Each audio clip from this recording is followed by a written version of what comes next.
Hello friends, स्वागत है आपका हमारे चैनल में। मैं डॉक्टर प्रीति गुप्ता आज एक बार फिर आपके सामने एक नई वीडियो के साथ मौजूद हूँ। और हमारे आज के वीडियो का टॉपिक है सोशल इंटरेक्शन यानी सामाजिक अंतःक्रिया।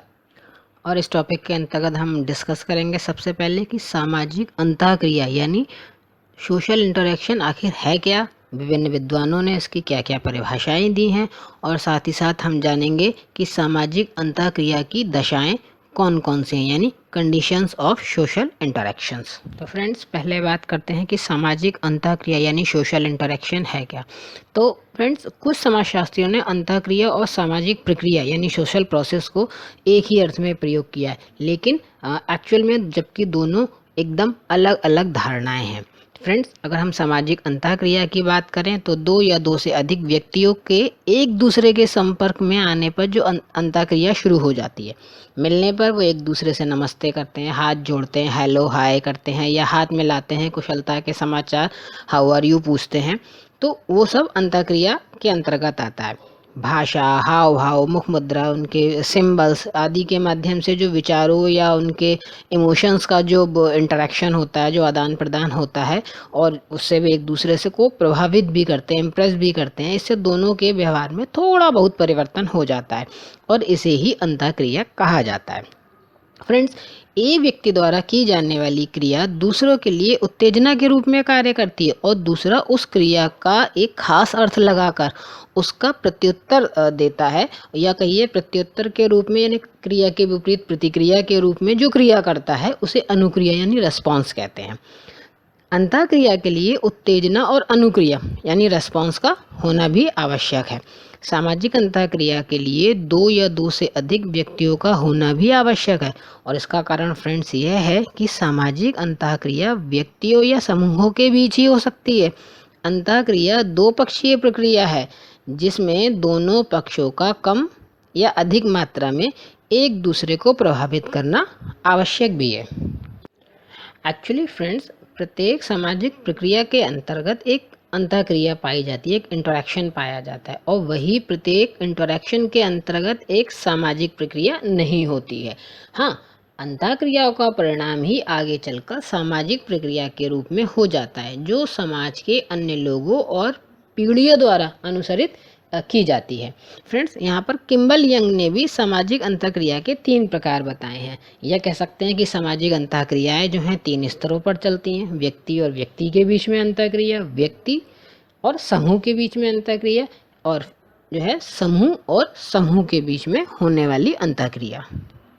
और फ्रेंड्स, अब बात करते हैं उन परिभाषाओं की जो विभिन्न विद्वानों ने सामाजिक अंतःक्रिया के संबंध में दी है। सबसे पहले बात करते हैं एल्ड्रिज और मेरिल की। इन्होंने कहा है कि सामाजिक अंतःक्रिया वह सामान्य प्रक्रिया है जिसके द्वारा दो या दो से अधिक व्यक्तियों में अर्थपूर्ण संपर्क स्थापित होता है, जिसके फलस्वरूप उनका व्यवहार परिवर्तित हो जाता है, चाहे वह कितना ही कम क्यों ना हो। वहीं डासन और गेटिस कहते हैं कि सामाजिक अंतःक्रिया एक प्रक्रिया है जिसके द्वारा मनुष्य एक दूसरे के मस्तिष्क में प्रविष्ट होता है। वहीं A.W. ग्रीन का मानना है कि व्यक्ति और समूह अपनी समस्याओं के समाधान तथा अपने उद्देश्यों की प्राप्ति के लिए एक दूसरे पर जो पारस्परिक प्रभाव डालते हैं, उन्हीं पारस्परिक प्रभावों को हम सामाजिक अंतःक्रिया यानी सोशल इंटरेक्शन कहते हैं। और फ्रेंड्स, सामाजिक अंतःक्रिया यानी सोशल इंटरेक्शन का महत्व स्पष्ट करते हुए, उसकी इम्पोर्टेंस बताते हुए सदरलैंड लिखते हैं कि यद्यपि समाजशास्त्रीय विश्लेषण प्रमुख रूप से संस्कृति, व्यक्तित्व, सामाजिक संबंधों, सामाजिक संरचना और इसी प्रकार के मुख्य विषयों से संबंधित है, लेकिन समाजशास्त्र का सबसे आधारभूत संबंध सामाजिक अंतःक्रियाओं से है। फ्रेंड्स, सामाजिक अंतःक्रिया का महत्व इसी बात से ही स्पष्ट हो जाता है कि समाज का जन्म इन्हीं के फलस्वरूप होता है। वास्तव में समाज की जड़ें जो होती हैं वो सामाजिक अंतःक्रिया में ही होती हैं।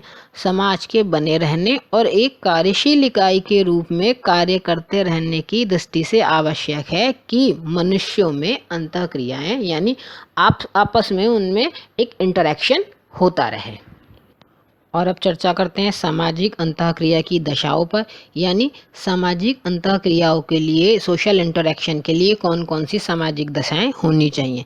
तो फ्रेंड्स, सामाजिक अंतःक्रिया के लिए दो आधारभूत दशाओं का होना बेहद आवश्यक है, क्योंकि इनके अभाव में सामाजिक अंतःक्रिया हो ही नहीं सकती है।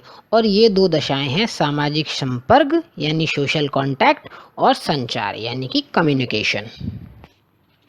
तो फ्रेंड्स, इसके अंतर्गत हम पहले बात करते हैं सामाजिक संपर्क की यानी सोशल कांटेक्ट की। तो संपर्क शब्द जो है वो अंग्रेजी भाषा के कांटेक्ट शब्द का हिंदी रूपांतरण है, यानी उसका ट्रांसलेशन है। कांटेक्ट लैटिन भाषा के दो शब्दों कॉन और टेंगो से मिलकर बना है। यहाँ कॉन का अर्थ जो है वो साथ साथ होना यानी टुगेदर, और टेंगो का जो अर्थ है वो उसके स्पर्श या छूने से यानी टच करने से है। तो इस प्रकार कांटेक्ट का अर्थ परस्पर स्पर्श करने से या एक दूसरे को छूने से है, या कह सकते हैं कि इसका तात्पर्य जो है निकट संपर्क में आने से है। सामाजिक घटनाओं के क्षेत्र में संपर्क का तात्पर्य क्या होता है? वो एक दूसरे से छूने का संबंध या एक दूसरे के संसर्ग में रहने से है। सामाजिक संपर्क के लिए शारीरिक निकटता आवश्यक नहीं है। मनुष्यों में शारीरिक रूप से एक दूसरे से दूर होने पर भी संपर्क स्थापित हो सकता है। हाँ, इतना अवश्य है कि शारीरिक संपर्क जैसे एक दूसरे के व्यक्तिगत रूप से मिलने, हाथ मिलाने, छूने या कोई अन्य प्रतीक के माध्यम से हो सकता है, जिससे जो है एक उत्तेजना मिलती है। लेकिन बिना शारीरिक संपर्क के भी हम जो है एक दूसरे से संपर्क स्थापित कर सकते हैं, चाहे वो फ़ोन हो, लेटर हो, रेडियो हो या वीडियो कॉल्स हो। इस तरह के माध्यम से भी है जो है हम संपर्क स्थापित कर सकते हैं। अतः सामाजिक संपर्क के लिए व्यक्तियों का एक दूसरे के निकट शारीरिक संपर्क में होना आवश्यक नहीं है। और फ्रेंड्स, यहाँ संपर्क के दो प्रकार बताए गए हैं, या हम कह सकते हैं कि इस विवरण से जो हमने अभी डिस्कस किया, इससे ये भी क्लियर हो जाता है कि सामाजिक अंतःक्रिया के लिए सामाजिक संपर्क आवश्यक है। और संपर्क के जैसे हमने बताया दो प्रकार बताए गए हैं, एक प्रत्यक्ष संपर्क और दूसरा अप्रत्यक्ष संपर्क, यानी डायरेक्ट कॉन्टैक्ट और इनडायरेक्ट कॉन्टैक्ट। और प्रत्यक्ष संपर्क यानी डायरेक्ट कांटेक्ट में शारीरिक संपर्क पाया जाता है। यहाँ अंतःक्रिया करने वाले एक दूसरे से आमने सामने मिलते हैं, नमस्ते करते हैं, हाय हेलो करते हैं, आपस में बातचीत करते हैं। जबकि इसके विपरीत अप्रत्यक्ष संपर्क यानी इनडायरेक्ट कांटेक्ट में व्यक्ति एक दूसरे के आमने सामने नहीं होते, वो लेटर, तार, टेलीफोन या संचार के और भी जो तमाम टेक्नोलॉजी के द्वारा साधन चल रहे हैं, इनके माध्यम से एक दूसरे के साथ संपर्क स्थापित करते हैं। और फ्रेंड्स, गिलिन एवं गिलिन ने सामाजिक संपर्क को सामाजिक अंतःक्रिया का प्रथम चरण माना है। और यहाँ संपर्क के उन्होंने दो प्रकार बताए हैं, सकारात्मक संपर्क यानी पॉजिटिव कांटेक्ट और नकारात्मक संपर्क यानी नेगेटिव कांटेक्ट। तो अगर हम सकारात्मक संपर्क की पहले बात करें, पॉजिटिव कांटेक्ट की बात करें, तो यह वह संपर्क है या वह कांटेक्ट है जिसके परिणाम स्वरूप सहयोगी या एकीकरण करने वाली अंतःक्रिया प्रारंभ होती है, जैसे समझौता, सहयोग एवं सात्मीकरण। जैसे अगर हम एग्जाम्पल में समझें कि जैसे यदि कोई बीमा एजेंट किसी व्यापारी से कांटेक्ट करता है और वह उस व्यापारी या बिजनेसमैन को बीमा पॉलिसी लेने के लिए तैयार कर लेता है, उसको लाभ गिनाता है, तो ऐसे संपर्क को सकारात्मक संपर्क कहा जाएगा। वहीं नकारात्मक संपर्क वह संपर्क है जिसके परिणाम स्वरूप असहयोगी या पृथक्करण करने वाली यानी अलग करने वाली अंतःक्रिया प्रारंभ हो, जैसे कोई कंपटीशन, कोई प्रतिकूलता, किसी का विरोध करना, संघर्ष आदि। नकारात्मक संपर्क के कारण अंतःक्रिया कई बार समाप्त भी हो सकती है। फ्रेंड्स, सामाजिक संपर्क के दो अन्य प्रकार भी बताए गए हैं, प्राथमिक संपर्क और द्वितीयक संपर्क यानी प्राइमरी और सेकेंडरी कांटेक्ट। तो प्राथमिक संपर्क या प्राइमरी कांटेक्ट वह कांटेक्ट है जिसमें अंतःक्रिया करने वाले व्यक्तियों या समूहों में आमने सामने के संबंध हो, दोनों शारीरिक दृष्टि से या भौतिक समीपता की दृष्टि से एक दूसरे के निकट हो। इस प्रकार के संपर्क में व्यक्तियों को या कहिए व्यक्तियों की इंद्रियों पर प्रत्यक्ष रूप से प्रभाव पड़ता है। व्यक्ति एक दूसरे को देखते हैं, उन्हें छू सकते हैं, उन्हें सुनते हैं, मुस्कुराते हैं, बात करते हैं। यानी प्राथमिक संपर्क में घनिष्ठता और निकटता अधिक पाई जाती है। वहीं जो द्वितीयक संपर्क यानी सेकेंडरी कांटेक्ट होता है, ये उस तरीके का कांटेक्ट है जिसमें कोई तीसरा व्यक्ति, समूह या उपकरण जैसे तार, टेलीफोन, रेडियो, कोई लाइव चैट, लेटर्स, इस तरह के जो साधन हैं, इन्हें एक मीडिएटर के रूप में अपना के काम करें।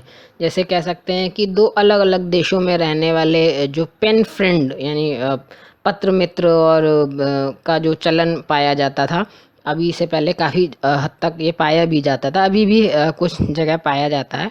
तो ऐसा वाला संपर्क, जैसे आजकल हम फेसबुक पर कांटेक्ट बनाते हैं देश विदेश में रहने वाले मित्रों से, लोगों से जो है मित्रता स्थापित करते हैं, तो इस तरीके के जो संपर्क हैं, इस तरीके के जो कांटेक्ट हैं, वो द्वितीयक संपर्क की श्रेणी में आते हैं। फ्रेंड्स, अब हम बात करते हैं सामाजिक अंतःक्रिया की दूसरी दशा यानी संचार की, कम्युनिकेशन की। तो सामाजिक अंतःक्रिया के लिए संचार जो है एक अत्यंत आवश्यक माध्यम है, क्योंकि संचार का अर्थ है अपने विचारों, भावनाओं, उद्देश्यों, विश्वासों आदि को दूसरों तक पहुंचाना। जैसे क्लास में जब एक टीचर किसी पर्टिकुलर टॉपिक पर स्टूडेंट्स को लेक्चर देता है या उन्हें समझाने का प्रयास करता है और स्टूडेंट जो है वो समझ जाता है कि टीचर क्या समझा रहा है, उसको कॉन्सेप्ट क्लियर होता है, तो हम इसे संचार कह सकते हैं। इसलिए साधारण अर्थ में संचार का तात्पर्य अपनी बात, विचार या भावना को दूसरों तक पहुंचाने से है। जैसे अगर मैं एग्जांपल दूं कि इस वीडियो के माध्यम से जो मैं कुछ आपको बोल कर बता रही हूँ या समझाना चाह रही हूँ, या स्लाइड पर जो कुछ आपको दिख रहा है, उसे आप यानी कोई व्यक्ति या कोई आपका ग्रुप, कोई स्टूडेंट ग्रुप या वो व्यक्ति जिसको समाजशास्त्र में या इस तरह के टॉपिक में इंटरेस्ट है, वो उसको उसी ढंग से समझे जिस ढंग से हम समझाना चाह रहे हैं।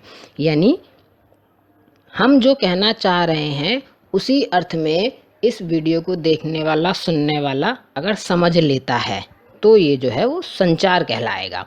यानी संचार में शब्दों, प्रतीकों, संकेतों, मुख मुद्रा, हाव भाव का एक विशेष महत्व होता है और इनकी सहायता से ये अनुमान लगा लिया जाता है कि इनको काम में लेने वाला व्यक्ति दूसरे व्यक्ति को क्या संचारित करना चाहता है, उसे क्या बताना चाहता है। अब फ्रेंड्स, कुछ विद्वानों ने अंतःक्रिया के लिए व्यक्तियों में संवेदन शक्ति यानी सेंसिबिलिटी का होना भी आवश्यक माना है। संवेदन शक्ति का तात्पर्य यानी सेंसिबिलिटी का अर्थ जो है वो शारीरिक और मानसिक संबंधों को महसूस या अनुभव करने की क्षमता से है। संवेदन शक्ति के अभाव में कोई व्यक्ति किसी दूसरे के द्वारा कही गई बात को नहीं समझ पाएगा, उसका ठीक से अर्थ भी नहीं लगा पाएगा और उनमें संचार भी नहीं हो सकेगा, क्योंकि संचार के अभाव में अंतःक्रिया भी असंभव है। संवेदन शक्ति किसी प्रतीक का सही अर्थ लगाने या उसे ठीक से समझने और उसके अनुरूप प्रतिक्रिया करने में योग देती है।